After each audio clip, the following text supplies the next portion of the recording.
Bukod sa annulment case, pinag-aaralan ng sampahan ng ilang pang kaso. Si Senador Coco Pimentel ang kanyang misis na si dating beauty queen Jewel May Lobaton. Nagpahaging din si Jewel kaugnay sa pang-aabuso umano pero nilinaw na hindi siya sinaktan sa pisikal na paraan.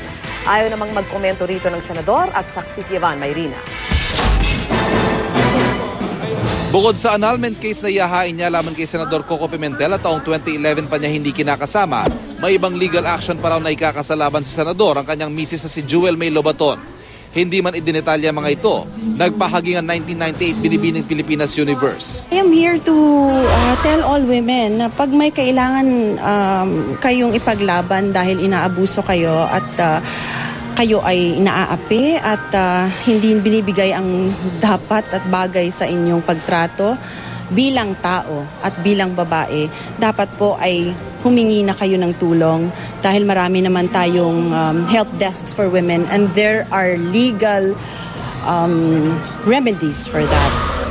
And the circumstances that she related to me squarely fall under Republic Act 9262, which is an act against violence against women and children. And violence there is defined as any act that will result in psychological harm, economic abuse.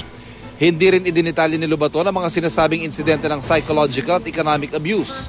Nilinaw niya rin hindi siya sinaktan ng pisikal ng senador na nakakausap niya pa rin pero tungkol na lang sa mga anak na nasa joint custody nilang mag-asawa. Ay kinasang pagpapawalang bisa sa kanilang kasal, unang hakbang daw para kapwa makapag-move on na sila ng senador. Hindi naman nagkomento si Senador Pimentel tungkol sa plano ng nakipaghiwalay na misis. Ako si Ivan Mayrina, ang inyong saksi.